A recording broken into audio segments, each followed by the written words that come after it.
नमस्कार। बारा जिला के सिमरौनगढ़ में रहल रेडियो बादल 89 मेगाहर्ट्ज तथा इंटरनेट ऑनलाइन के www.radiobadal.com ऐसे ही सरलाही जिला के गोड़ैता में रहल धड़कन FM 91.8 मेगाहर्ट्ज तथा इंटरनेट ऑनलाइन के www.धड़कनfm.com हमारे पात्रों साथ नेपाली पात्रों में एक साथ प्रसारण हो रहल बादल खबर में स्वागत करते हैं हम नूर आलम बादशाह। हाल नेपाल में स्थायी वायु आ पश्चिमी वायु के आंशिक प्रभाव रहल जल तथा मौसम पूर्वानुमान महाशाखा जनैले बाटे। आज कोशी मधेश लुम्बिनी कर्णाली प्रदेश लगायत देश के पहाड़ी भूभाग में अधिकांश आंशिक से लेकर साधारणतः बदली रह के बाकी भूभाग में मौसम आंशिक से मुख्यतः सफा रहे वाला बाटे। कोशी मधेश आ लुम्बिनी प्रदेश के कुछ स्थान में मेघ गर्जन के साथे तथा चट्याङ आ हवा पानी सहित हल्का वर्षा हो रहल महाशाखा जनैले बाटे। दोपहरिया कोसी बागमती गंडकी या कर्णाली प्रदेश लगायत देश के पहाड़ी भूभाग में आंशिक से लेकर साधारणतः बदली रहल रहे आ बाकी भूभाग में आंशिक बदली भी रहे वाला बाटे। देश के पहाड़ी भूभाग में बहुत ही कम जगह में तथा तराई के भूभाग के एक दो जगह में मेघ गरजला के साथे ठनका आ हवाहुरी सहित हल्का से लेकर मध्यम वर्षा के संभावना रहल बाटे। देश के उच्च पहाड़ी तथा हिमालय भूभाग के कुछ स्थान में हल्का हिमपात के संभावना रहल महाशाखा जनैले बाटे।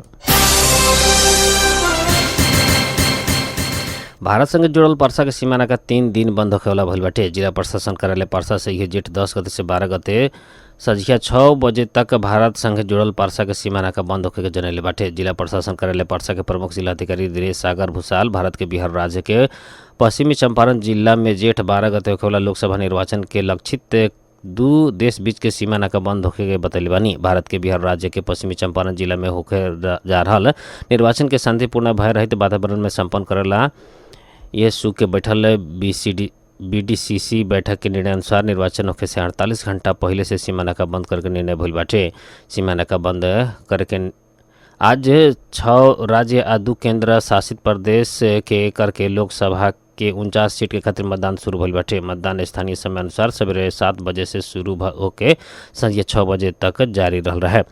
आज उत्तर प्रदेश के 14, महाराष्ट्र के 13, पश्चिम बंगाल के 7, बिहार आ ओडिशा के 5, झारखंड के 3 आ जम्मू कश्मीर तथा लद्दाख के 1 सीट के खातिर मतदान भइल बाटे। आज 49 सीट के खातिर 695 उम्मीदवार चुनावी मैदान में रहल भारतीय निर्वाचन आयोग जनैले बाटे। अप्रैल 19 से शुरू भइल मतदान ओकर बाद क्रमशः अप्रैल 26, मई 7 आ मई 13 में करके दूसरका तीसरका चौथा चरण के मतदान संपन्न भइल बाटे। मतदान अंतर्गत छठा चरण के निर्वाचन में मई 25 में होखी त अंतिम चरण के अर्थात 7वां चरण के मतदान जून 1 में होखी। मतगणना जून 4 में होखी के भारतीय निर्वाचन आयोग जनैले बाटे। वार्ड प्रहरी कार्यालय बिरता बीरगंज से भंसार चोरी के सामग्री बरामद कइल बाटे। वार्ड प्रहरी कार्यालय मातहत के कार्यालय से खटल प्रहरी की गश्ती टोली 10,50,000 मूल्य बराबर के भंसार चोरी के सामग्री बरामद कइल। वार्ड प्रहरी कार्यालय बिरता के प्रमुख प्रहरी निरीक्षक पुष्कर बोगटी जानकारी दिलवानी। प्रहरी निरीक्षक बोगटी के अनुसार भारत से भंसार चोरा के लिया रहल अवस्था में कपड़ा, प्याज, मोबाइल के कवर, मोबाइल के टेम्पर ग्लास, CPU लगायत के सामग्री बरामद कइल गेल बाटे। बरामद सामग्री आवश्यक कार्रवाई के खातिर बीरगंज भंसार कार्यालय में बुझावल गइल प्रहरी निरीक्षक बोगटी बतैले बानी। धनुषा से 4 जन ने लइका लइकी उद्धार कइल गेल बाटे। घर से भाग के भारत जाए लागल सिरहा के करजनहा नगर पालिका 6 ठहरा के 2 लड़का आ 2 लड़की जनकपुर उप महानगर पालिका 1 स्थित सीमा इलाका से उद्धार कइल गेल बाटे। उ लोग जयनगर तरफ जाए के योजना के साथ यात्रु वाहक बस में चढ़ के आयल रहे लोग। शंकास्पद अवस्था में रेलवे सुरक्षा बेस जनकपुर धाम आ माइती नेपाल के टोली उ लोग के जेठ 4 गते उद्धार कइले बाटे। प्रहरी उ लोग के अभिभावक के जिम्मा भी लगा चुकल बाटे। प्रधानमंत्री पुष्प कमल दाहाल प्रचंड विश्वास के मत ले बानी। वहाँ के खुद के प्रतिनिधि सभा के विश्वास बा कह के राखल प्रस्ताव के पक्ष में 157 जने मत दिले रहनी तब विपक्ष में केहू मतदान न कनी। 1 जने तटस्थ बैठल रहनी। काल प्रधानमंत्री विश्वास के मत मांगला पर प्रतिनिधि सभा के 275 सदस्य मध्य 158 जने मतदान कइल रहनी।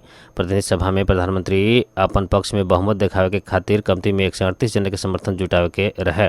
प्रधानमंत्री विश्वास के मत संबंधी प्रस्ताव में मिलल मत प्रतिनिधि सभा के बहुमत भइल कहत सभामुख देवराज घिमिरे प्रधानमंत्री प्रचंड विश्वास के मत मिलल प्राप्त कईल घोषणा कैनी। वहाँ के विश्वास के मत दिहल जनता समाजवादी पार्टी नेपाल फुट के जनता समाजवादी पार्टी बनला बाद जनता समाजवादी पार्टी नेपाल सरकार के समर्थन फिरता लेले रहे। ओकरा बाद वहाँ के विश्वास के मत लेले बानी।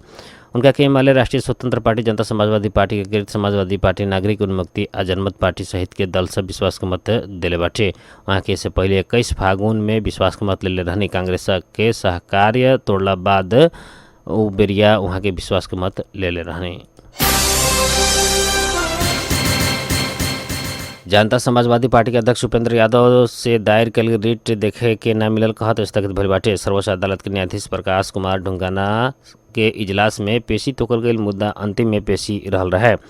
ढुंगाना के एकल इजलास से 8 गो मुद्दा में सुनवाई करत आवेश कैल गई रहे था। यादव के मुद्दा बड़ा हुआ नंबर में पेशी रहल रहे। यादव प्रधानमंत्री पुष्पकमल दाहाल प्रचंड से आज विश्वास के मत लिहे लागल आ ओमे पार्टी विभाजन में संलग्न रहल अशोक राय सहित 7 जने के सहभागी करावे के रोकेला मांग करत रिडायल कर रहनी। अदालत में सुनवाई के पढ़ा न अलते मुद्दा के पेशी बिहान के खातिर सरल बाटे तब प्रधानमंत्री विश्वास के मत ले चुकल बानी। प्रधानमंत्री प्रचंड 157 मत प्राप्त कराते विश्वास के मत ले ले बानी। वहाँ के राय पक्ष के 7 जने भी मत देले रहनी। ई वर्ष धान रोपे के खातिर रासायनिक मल के अभाव न होखे के भइल बाटे। कृषि तथा पशु पंक्षी विकास मंत्रालय से रोपाई के बेरिया मल अभाव न होखे के आ ऐसे ढुक होके कृषि कर्म आगे बढ़ावेला कृषक वर्ग में अनुरोध कल गई बाटे। धान रोपे के खातिर शुरू के चरण में DAP मल ज़्यादा आवश्यक पड़ी। हाल कृषि सामग्री कंपनी लिमिटेड में urea 52,018, salt trading company limited में 26,050 मीट्रिक टन करके 78,179 मीट्रिक टन मौजूदात रहल। मंत्रालय के सूचना अधिकारी महानंद जोशी जानकारी दिलवानी। ऐसे ही DAP मल कृषि सामग्री कंपनी में 5,434 और साल्ट ट्रेडिंग कंपनी में 4,092 मीट्रिक टन करके 9,527 मीट्रिक टन गत वर्ष के ही मौजूदात रहल बाटे। ऐसा ही पोटास मल कृषि सामग्री 8,696 और साल्ट ट्रेडिंग कंपनी में 3,106 मीट्रिक टन करके 11,008 से 3 मीट्रिक टन मौजूदात रहल बाटे। कृषि सामग्री और साल्ट ट्रेडिंग से 2,42,119 मीट्रिक टन यूरिया मल आयात कर रहल बाटे। ऐसे ही दोनों कंपनी 97,008 से 65 मीट्रिक टन DAP मल आयात करे लागल। मंत्रालय जनल बाटे। कृषि सामग्री से 12,958 मीट्रिक टन और साल्ट ट्रेडिंग से 7,646 मीट्रिक टन पोटास मल करके कुल 20,000 बाटे। 20,604 मीट्रिक टन माल आयात कर रहल बाटे। ई मल के इहे हफ्ता से आषाढ़ दूसर का हफ्ता तक नेपाल आ चुके के मंत्रालय के सूचना अधिकारी जोशी बतैले बानी।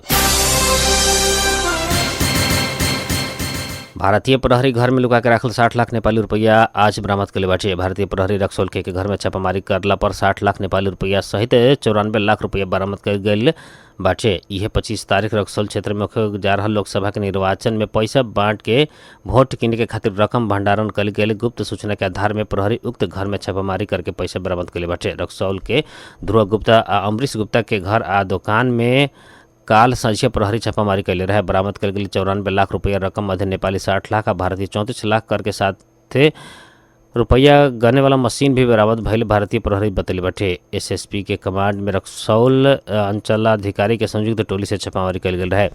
छोट व्यवसाय संचालन करे वाला ध्रुव गुप्ता आ उनकर बेटा अमरीश गुप्ता संगे लाखों रकम कैसे आयल कह के प्रहरी अनुसंधान कर रहल प्रहरी बतैले बाटे।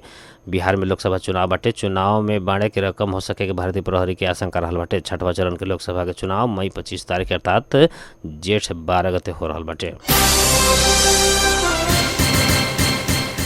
रौतहट के परिवार के 4 जने के ललितपुर में आगलगी में पर के मृत्यु भइल बाटे। मृत्यु होखले में रौतहट के राजदेवी नगर पालिका 4 घर भइल। संजय गिरी उनकर पत्नी रूपा गिरी आ उनकर 2 गो बेटी 3 वर्षीय प्रिया गिरी आ 8 वर्षीय एलिसा गिरी रहल बाड़ी। वो लोग परिवार संग ललितपुर महानगर पालिका 17 बाफल स्थित किस्ट अस्पताल नजीक के टहरा में रहत आयल रहनी। गत वैशाख 23 गते मोबाइल स्टोर में आगलगी भइले पर उ लोग के मृत्यु भइल बाटे। उहे घटना में पर के घायल भइल 15 वर्षीय मित गिरी कह के किस्ट अस्पताल में उनकर इलाज चल रहल बाटे। गंभीर घायल भइल संजय के उपचार के क्रम में बीतल रात किस्ट अस्पताल में मृत्यु भइल बाटे त अन्य के कुछ दिन पहले उपचार के क्रम में मृत्यु भइल रहे। घटना के संबंध में थप अनुसंधान हो रहल जिला प्रहरी कार्यालय परिसर ललितपुर के SP नरेश सुवेदी बतैले बानी।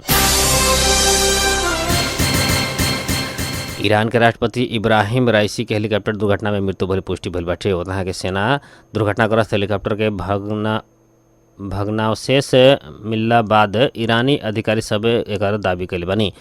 तो काल इब्राहिम राइसी आ अधिकारी सब चढ़ल हेलीकॉप्टर ग्रामीण क्षेत्र में दुर्घटनाग्रस्त भइल। हेलीकॉप्टर के भग्नावशेष से भेटला बाद ईरान के राष्ट्रपति राइसी के मृत्यु भइल बतावल गइल बाटे। ईरानी राष्ट्रपति इब्राहिम राइसी आ उनकर विदेश मंत्री पहाड़ी क्षेत्र आ हिउ पड़ल मौसम में हेलीकॉप्टर दुर्घटना के शिकार भइल बानी।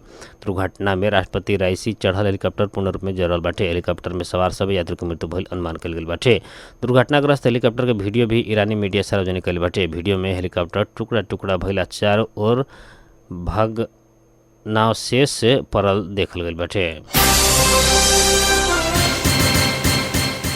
रेडियो बादल 89 मेगाहर्ट्ज सिमरौनगढ़ 12 आ रेडियो धड़कन FM 91.8 मेगाहर्ट्ज गोड़ित सरलाही द्वारा मापन कयल गेल अनुसार सिमरौनगढ़ आ गोड़ित लगायत आसपास के क्षेत्र के अभी के न्यूनतम तापक्रम 34 डिग्री सेल्सियस रहल बाटे। ऐसे आज सवेरे 35 दोपहर 41 डिग्री सेल्सियस रहल है। आज रात में 32 डिग्री सेल्सियस तापक्रम रहेगा अनुमान कयल गेल बाटे। ऐसे आज सवेरे 5:15 में बेर उगल है तो संझिया 6:49 में बेर डूबल बाटे।